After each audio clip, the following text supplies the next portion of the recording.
Welcome to Wisdom Trek with Gramps. I am Guthrie Chamberlain, and we are on day 2258 of our trek. The purpose of Wisdom Trek is to create a legacy of wisdom, to seek out discernment and insights, and to boldly grow as few have chosen to grow before. In today's Wisdom Nugget, I will guide you through the vast landscapes of biblical wisdom. It is a joy to have you join me on this journey.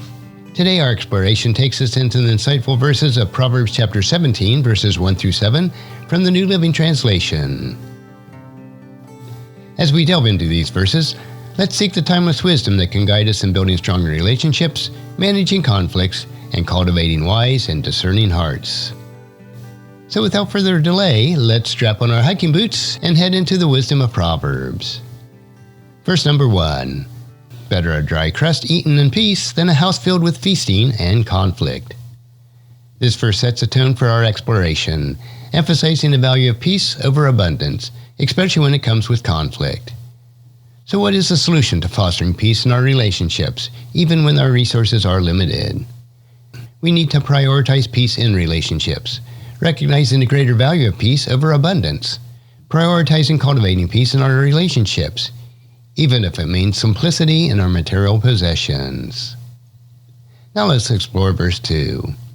A wise servant will rule over a master's disgraceful son and will share the inheritance of the master's children. This verse presents a scenario where a wise servant is elevated to a position of authority over the master's disgraceful son. How can we apply this wisdom in our lives? We need to value wisdom over status, recognizing the superiority of wisdom over status. Cultivate a heart of wisdom and seek to make decisions based on discernment rather than social expectations. Now verse 3 speaks of a refining nature of fire and its application to our lives. Fire tests the purity of silver and gold, but the Lord tests the heart. This verse draws a parallel between the refining process of fire on precious metals and the Lord's testing of the human heart. How can we navigate the testing and refining of our hearts? We need to embrace our heart refinement. Recognize that just as fire tests the purity of silver and gold, the Lord can test our hearts. Embrace the refinement process, allowing the challenges and testings to shape and purify your heart. Now let's explore verse 4. Wrongdoers eagerly listen to gossip. Liars pay close attention to slander. This verse highlights the association between wrongdoers and their inclination to listen to gossip, as well as the attentiveness of liars to slander. How can we guard ourselves against the destructive nature of gossip and slander? We definitely need to guard against destructive words. Recognize the association between wrongdoers and destructive words. Guard yourself against the allure of gossip and slander, choosing to focus on uplifting and truthful communications. Now let's turn our attention to verse 5. Those who mock the poor insult their Maker. Those who rejoice at the misfortune of others will be punished. This verse draws a connection between mocking the poor and insulting the Maker, emphasizing the consequences of rejoicing at the misfortune of others. How can we cultivate compassion and avoid the pitfalls of mocking and rejoicing the misfortune of others? We need to constantly work at cultivating compassion. Recognize the inherent dignity of all individuals, regardless of their socioeconomic status. Cultivate compassion and avoid the pitfalls of mocking and rejoicing the misfortune of others. Now let's explore verse 6. Grandchildren are a crowning glory of the aged. Parents are the pride of their children. This verse celebrates the reciprocal relationship between grandparents and grandchildren, and the pride children take in their parents. How can we foster strong family bonds across the generations? We need to work as strong families in the bonds that bind us together.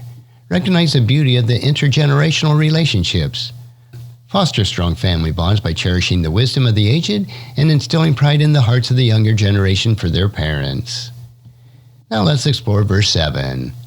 Eloquent words are not fitting for a fool, even less are lies fitting for a ruler. This verse highlights the inappropriateness of the eloquent words for a fool and emphasizes that lies are even less fitting for a ruler. How can we align our words with wisdom and integrity? We always need to speak wisely and truthfully. Recognize the appropriateness of wise and truthful speech. Ensure that your words are aligned with wisdom and integrity, avoiding eloquence that lacks substance and lies that are unfit for leadership.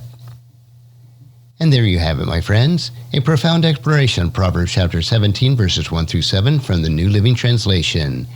These verses offer us timeless wisdom for building stronger relationships, navigating conflicts, and cultivating a wise and discerning heart. As we continue on our journey through the pages of the Bible, remember that the wisdom it offers is a guiding light in navigating the complexities of life. Until the next time, keep seeking God's wisdom and make it part of your daily trek. And if you found this podcast insightful, please subscribe and leave us a review. Then encourage your friends and family to join us and come along with us tomorrow for another day of Wisdom Trek, creating a legacy. Thank you for allowing me to be your guide, your mentor, but most importantly, I am your friend as I serve you through the Wisdom Trek Podcast and Journal.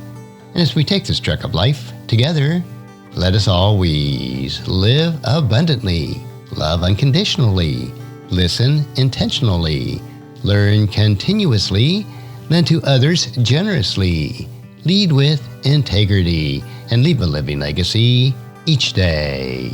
I am Guthrie Chamberlain, reminding you to keep moving forward, enjoy your journey, and create a great day every day. See you next time for more daily wisdom.